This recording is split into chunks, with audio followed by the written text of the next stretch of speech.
So I feel like with this video, this is what I'm afraid is gonna happen. I'm avoiding getting this to the wrong people who are like super weirded out, and then I'm trying to get it to the right people, but I'm hoping that they're not like, she's not taking this seriously enough. I think your spiritual journey is like whatever you make of it, and as long as you're not appropriating, then just do you. That's my perspective. So yeah, I'm hoping that this is well received. But I just wanted to share it because it's like a huge part of who I am, my connection to nature and all that.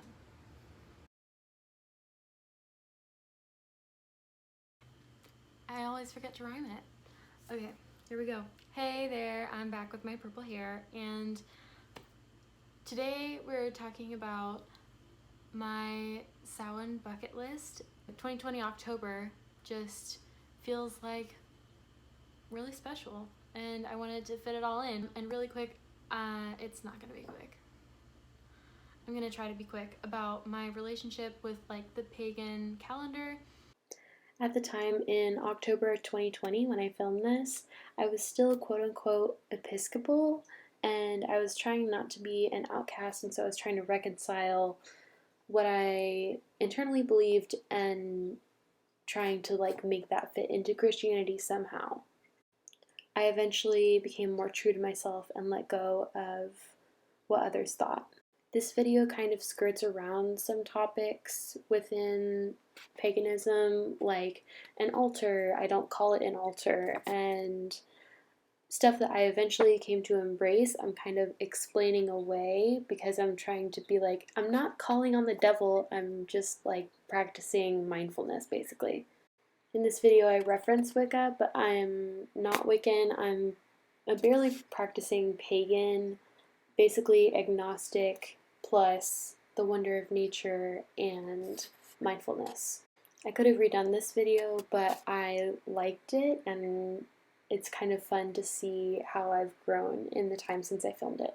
I just see it as like a tradition, heritage type thing. It kind of feels like a gross word for me to use, but that's my relationship to it. The liturgical calendar, basically the calendar that high churches, like formal traditional churches follow, is based off of the pagan kind of cycle of the seasons and the holidays and the different meanings that they give to days. And so Halloween is Samhain spelled,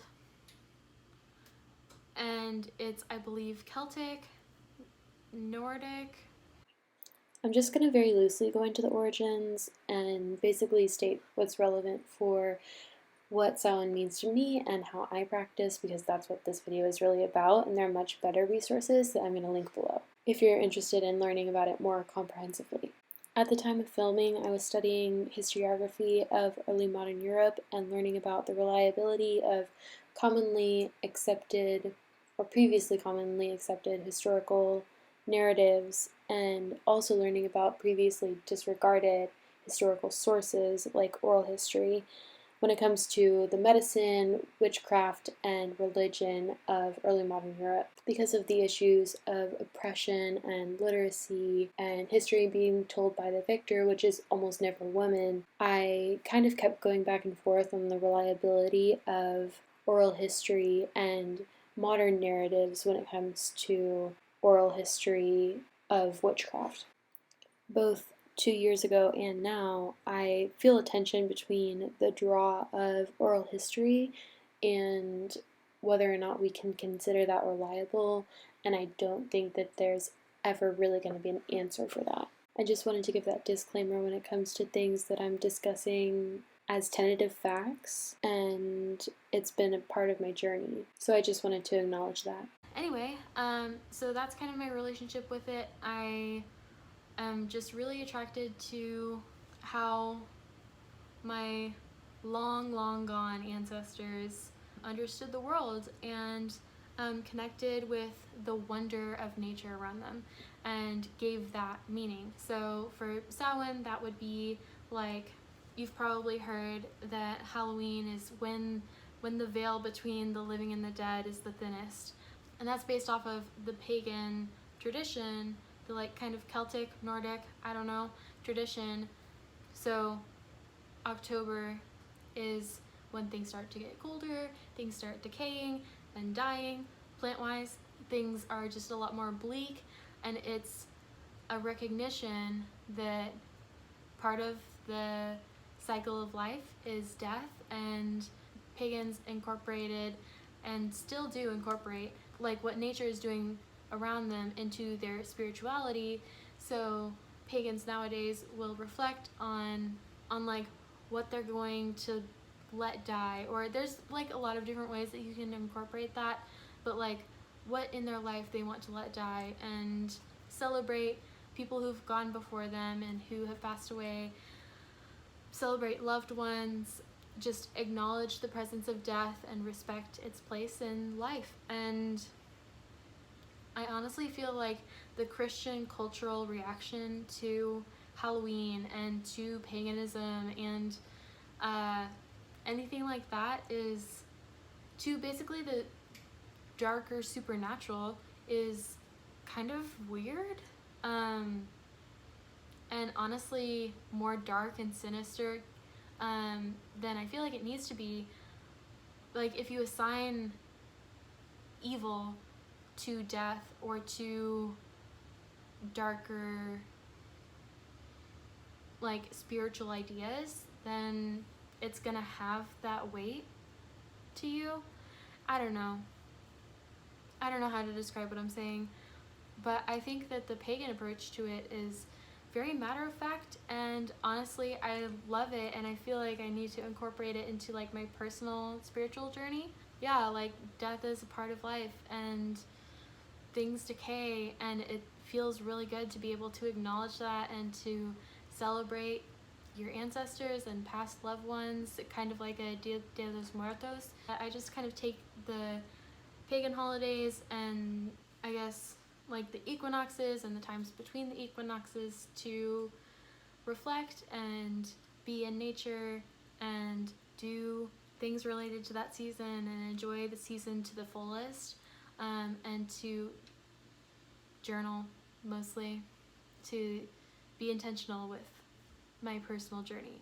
So with that aside, the background of Samhain and my experience with or approach to the pagan calendar, let's get started. So for this new moon, yeah, for different phases of the moon, like the big phases of the moon, I take that time to reflect and journal as well, to be intentional with my personal journey and to be in nature.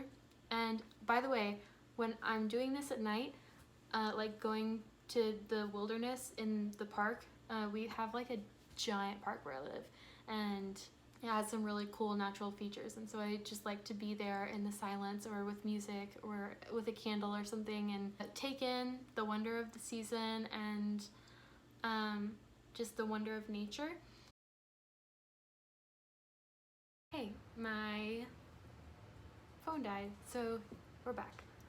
Light's different, lipstick's different, we're just gonna move forward. So the things that I wanted to do before the actual day of Samhain were to create a space for honoring my deceased loved ones. I want to create a space to visually honor my deceased loved ones with photographs and just little objects to remember them by. I want to decorate with dried herbs and seasonal harvests like pumpkins and squash and all that good stuff, and candles as well. I want to take a few autumn hikes just to be in the fall because we don't have much of that here. I want to carve a pumpkin and add a candle.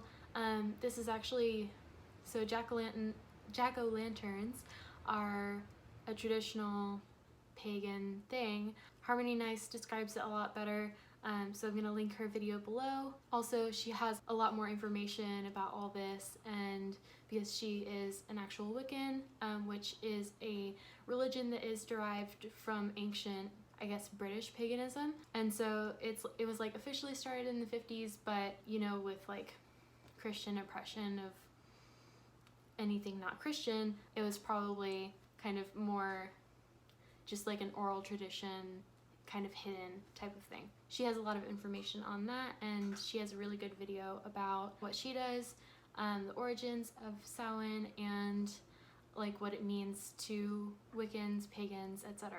Another thing that she recommended was to, because it's kind of like an end and a beginning, the seasons in the year, she recommended to list negative things that you want to let go of and to bury that as kind of a representative act for your intentions for the new year, because the pagan year starts on the Samhain Sabbath. So for me, it's just like an end and a beginning, and it seems like a really representative act to do that might be really special for Halloween night, to bury a list of negative things to let go of. It seems really appropriate to do on a night when you are paying your respects and acknowledging that death is a part of life. Also, another thing that she recommended that I want to do is to make a feast on the night of Samhain with extra places, and to kind of honor your loved ones and to acknowledge that they are still a part of you. So traditional foods to have would be like roasted vegetables, lots of meat that I won't be having, pumpkin incorporated into any other foods, apples and spices. I think I want to make a spiced apple pie. And then mulled wine and apple cider are also traditional, and I haven't decided, but I think I tried apple cider last year and liked to make it, and I think I'm gonna try to make mulled wine this time around, because I could not. I looked into how to make like actual apple cider, not non-alcoholic, and it is very complicated. But mulled wine, I think you can just take wine and make it into mulled wine. We'll see. Another thing that she said was to visit graves, and I'm not sure if I'm gonna do that because my loved ones are very far away. And also I just wanted to research other traditions and to familiarize myself more with this. I don't want to like say this is what my ancestors did, because it seems like with how much of this tradition is not like official, I guess, that just seems really iffy. But I just want to generally say lots of people have acknowledged over a long period of time that this is like a historical and oral tradition. So I'm like, for those widely accepted ones, I want to be like, let's do that. Let's connect with that kind of older way of life and older understanding of the world. I'm just really interested in, I guess, connecting with nature and my family history. So all that to say, that's my list of pandemic friendly activities that I want to do. A lot of it is very home-based or kind of wilderness-based. So if there's something in this list that you want to do or that is related to the pagan understanding of Halloween that you want to participate in, then it's really easy to find, because a lot of it is, home and nature-based or centric. Unfortunately, the only things that we aren't going to be able to do this year are get together with friends and have like those large gatherings that I've been really missing. Let me know if you enjoyed this video, and if you would like to see more of this, what your thoughts are on everything that I've said, and I'll see you in my next video. Like and subscribe, I guess.